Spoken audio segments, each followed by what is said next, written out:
Assalamualaikum warahmatullahi wabarakatuh. Salam dan bahagia Ibu dan Bapak Guru. Saya Andi Suyetno, calon guru penggerak Angkatan 11 Kota Semarang. Kali ini saya akan memaparkan koneksi antar materi modul 1.4 Budaya Positif. Pada tugas koneksi antar materi modul 1.4, calon guru penggerak diberikan pertanyaan pemantik sebagai berikut. Buatlah sebuah kesimpulan mengenai peran guru penggerak dalam menciptakan budaya positif di sekolah dengan menerapkan konsep-konsep inti seperti disiplin positif, motivasi perilaku manusia, hukuman dan penghargaan, posisi kontrol restitusi, keyakinan sekolah atau kelas, segitiga restitusi, dan keterkaitannya dengan materi sebelumnya yaitu filosofi pendidikan nasional Ki Hajar Dewantara, nilai dan peran guru penggerak, serta visi guru penggerak. Adapun kesimpulan saya adalah bahwa seorang guru harus memiliki kemampuan dalam mewujudkan budaya positif di sekolah.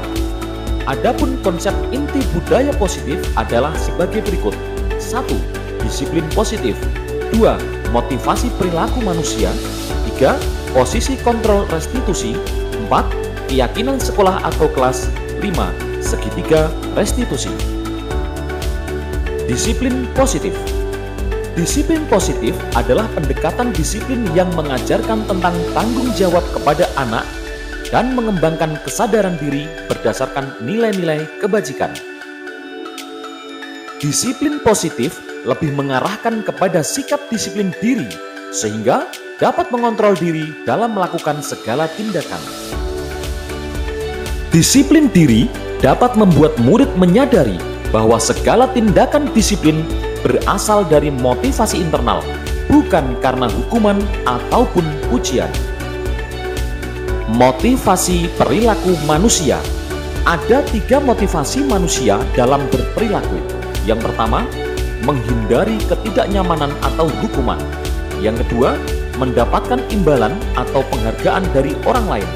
Yang ketiga, menjadi diri yang diinginkan dengan menghargai diri sendiri sesuai nilai-nilai yang dipercayai. Posisi kontrol guru. Diane Goshen dalam bukunya mengemukakan bahwa guru perlu meninjau kembali penerapan disiplin di dalam ruang-ruang kelas mereka selama ini. Apakah telah efektif? Apakah telah berpusat pada murid? Apakah telah memerdekakan dan memandirikan murid? Bagaimana dan mengapa?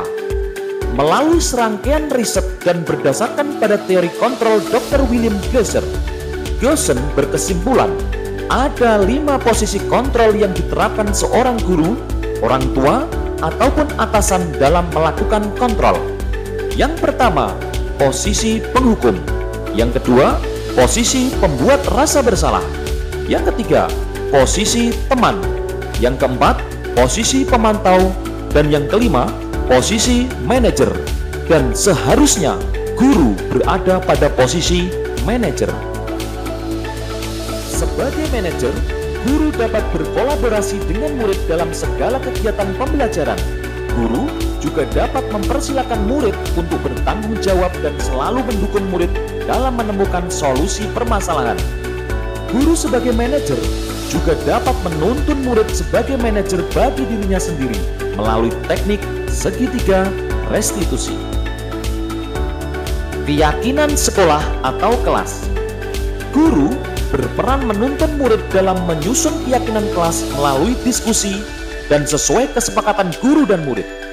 Hal ini bertujuan untuk mewujudkan program kebajikan dalam sekolah atau kelas. Keyakinan sekolah atau kelas berupa pernyataan-pernyataan universal yang mudah diingat dan dipahami, sehingga mudah diterapkan di lingkungan sekolah. Segitiga restitusi merupakan tahapan untuk memudahkan para guru dan orang tua dalam melakukan proses untuk menyiapkan anaknya untuk melakukan restitusi. Ada 3 tahapan segitiga restitusi. Yang pertama, menstabilkan identitas. Yang kedua, validasi tindakan yang salah. Dan yang ketiga, menanyakan keyakinan. Pada tahap pertama, yaitu menstabilkan identitas, Menstabilkan identitas berdasarkan prinsip membuat kesalahan adalah bagian dari proses pembelajaran, menggeser dari identitas gagal menjadi identitas sukses. Tahap yang kedua, validasi tindakan yang salah. Berdasarkan prinsip bahwa setiap perilaku berupaya memenuhi sesuatu kebutuhan tertentu, guru akan bergeser dari pemikiran stimulus respon menjadi proaktif. Mengenali dan mengakui kebutuhan murid akan memperbaiki hubungan dengan murid. Tahap yang ketiga adalah menanyakan keyakinan. Murid akan diberikan pertanyaan-pertanyaan bermakna untuk memunculkan motivasi secara intrinsik, sehingga murid mampu mengaitkan keyakinannya dengan tindakan yang salah. Keterkaitan antar materi modul 1.4 yaitu tentang budaya positif dengan modul-modul sebelumnya, yaitu dengan filosofi Ki Hajar Dewantara, dengan nilai dan peran guru penggerak, dan dengan visi guru penggerak. Yang pertama, keterkaitan budaya positif dengan filosofi Ki Hajar Dewantara adalah sebagai berikut. Dengan menjalankan budaya positif di sekolah, maka tujuan pendidikan sesuai filosofi Ki Hajar Dewantara akan mudah tercapai, yaitu pendidikan yang berpihak pada murid, dan guru lebih mudah menuntun murid sesuai kodrat alam dan kodrat zaman, sehingga mencapai kebahagiaan dan keselamatan setinggi-tingginya. Keterkaitan budaya positif dengan nilai dan peran guru penggerak adalah sebagai berikut. Budaya positif akan mudah terwujud jika guru menjiwai nilai guru penggerak, diantaranya adalah berpihak pada murid, mandiri, reflektif, kolaboratif, dan inovatif. Selain itu, guru harus mengambil peran sebagai penggerak dalam membangun budaya positif di lingkungan sekolah. Adapun keterkaitan budaya positif dengan visi guru penggerak adalah sebagai berikut. Salah satu pendekatan dalam mewujudkan visi sekolah adalah inquiry apresiatif, yaitu pendekatan dalam perubahan manajemen yang berfokus pada pencarian nilai-nilai positif dalam organisasi atau individu. Maka, dengan adanya budaya positif akan memudahkan tercapainya visi sekolah yang selaras dengan tujuan pendidikan menurut Ki Hajar Dewantara dan profil pelajar Pancasila. Refleksi. Pada bagian refleksi ini, calon guru penggerak diberikan pertanyaan-pertanyaan pemantik sebagai berikut. Sejauh mana pemahaman Anda tentang konsep-konsep inti yang telah Anda pelajari di modul ini? Adakah hal-hal yang menarik untuk Anda dan di luar dugaan? Saya telah memahami konsep inti dari modul 1.4, antara lain disiplin positif, teori motivasi dan hukuman, keyakinan kelas, kebutuhan dasar manusia, 5 posisi kontrol seorang guru, dan segitiga restitusi. Saya akan berupaya mengimbaskan pemahaman saya ini kepada rekan guru yang lain, baik melalui diskusi langsung maupun melalui komunitas belajar sekolah. Adapun hal menarik dan di luar dugaan yang saya dapatkan di modul ini adalah sebuah pemahaman tentang konsep hukuman, konsekuensi, dan restitusi, di mana ketiga hal tersebut memiliki perbedaan dan dampak masing-masing terhadap murid. Karena sebelumnya saya menganggap bahwa konsekuensi adalah pendekatan peraturan terbaik, namun ternyata restitusilah yang terbaik untuk menuntun tanggung jawab sesuai kesadaran internal murid. Pertanyaan refleksi berikutnya. Perubahan apa yang terjadi pada cara berpikir Anda dalam menciptakan budaya positif di kelas maupun di sekolah Anda setelah mempelajari modul ini? Perubahan yang terjadi adalah saya menyadari bahwa selama ini saya menggunakan posisi kontrol yang kurang tepat dalam menyelesaikan masalah yang terjadi pada murid. Saya sering menjadi penghukum, saya sering menjadi pembuat rasa bersalah. Seharusnya kontrol saya adalah sebagai seorang manajer yang mendampingi masalah murid menggunakan teknik restitusi. Pertanyaan refleksi selanjutnya. Pengalaman seperti apakah yang pernah Anda alami terkait penerapan konsep-konsep inti dalam modul budaya positif, baik di lingkungan kelas maupun sekolah Anda? Ya, saya melakukan penerapan teknik segitiga restitusi saat menyelesaikan masalah murid, di mana salah seorang murid marah kepada teman sebangkunya karena tugas ulangannya dicontek. Setelah saya lakukan restitusi, kedua murid saya itu saling memaafkan dan mereka menemukan solusinya masing-masing berdasarkan tanggung jawab yang mereka yakini. Pertanyaan refleksi berikutnya. Bagaimanakah perasaan Anda ketika mengalami hal-hal tersebut? Perasaan saya sangat senang dan benar-benar tidak menyangka bahwa ternyata menyelesaikan masalah tidak harus melakukan hukuman ataupun memberikan tekanan kepada murid yang justru akan berakibat buruk bagi murid. Dengan melakukan restitusi, membuat murid merasa nyaman, bangkit semangat, dan kepercayaan dirinya serta mampu menemukan solusi sendiri, sehingga muncul karakter tanggung jawab secara internal. Pertanyaan refleksi berikutnya. Menurut Anda, terkait pengalaman dalam penerapan konsep-konsep tersebut, hal apa sajakah yang sudah baik? Adakah yang perlu diperbaiki?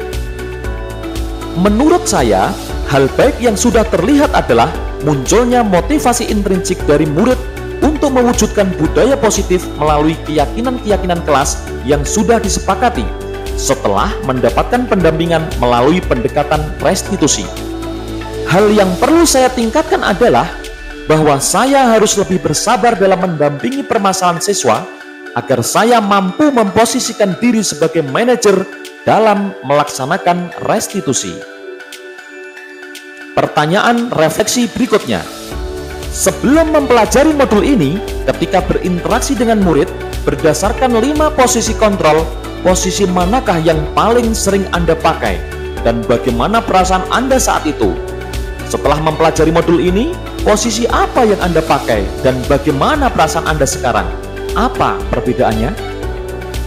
Sebelum mempelajari modul 1.4, saya lebih sering berposisi sebagai penghukum dan pembuat rasa bersalah.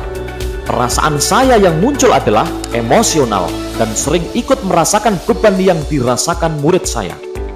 Setelah mempelajari modul 1.4, saya memposisikan diri sebagai manajer dengan pendekatan restitusi. Perasaan saya saat ini adalah sangat senang karena saya memberikan solusi tanpa membuat murid terbebani dan justru membuat murid semakin percaya diri dan bertanggung jawab. Pertanyaan refleksi berikutnya. Sebelum mempelajari modul ini, pernahkah Anda menerapkan segitiga restitusi ketika menghadapi permasalahan murid Anda? Jika iya, tahap mana yang Anda praktikkan dan bagaimana Anda mempraktikkannya? Saya pernah melakukan restitusi, namun tidak terstruktur sesuai tahapan restitusi yang saya pelajari di modul 1.4. Saya sering menstabilkan identitas dengan pernyataan-pernyataan yang membuat murid tidak terbebani dengan masalahnya. Misalnya, tidak apa-apa, setiap orang pasti pernah berbuat salah. Atau semisalnya. Terkadang, saya juga memvalidasi tindakan, namun tidak terstruktur kalimatnya. Misalnya, alasan kamu apa memukul dia? Intinya, saya pernah melakukan segitiga restitusi, namun tidak terstruktur dan tidak menggunakan 3 tahapan restitusi selanjutnya. Pertanyaan refleksi berikutnya. Selain konsep-konsep yang disampaikan dalam modul ini, adakah hal-hal lain yang menurut Anda penting untuk dipelajari dalam proses menciptakan budaya positif, baik di lingkungan kelas maupun di lingkungan sekolah?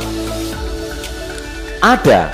Hal penting lain yang mestinya dipelajari adalah teknik parenting atau strategi mengasuh anak dalam artian mengasuh murid seperti anak sendiri. Karena bagaimanapun ketika di sekolah, gurulah orang tua murid sekaligus penuntun. Pendidikan parenting akan sangat bermanfaat bagi guru dan tentunya dapat dirasakan kebermanfaatannya oleh murid sehingga mendukung pendidikan yang berpihak pada murid. Demikianlah pemaparan koneksi antar materi modul 1.4 tentang budaya positif. Semoga bermanfaat. Saya Andi Suyetno, salam dan bahagia.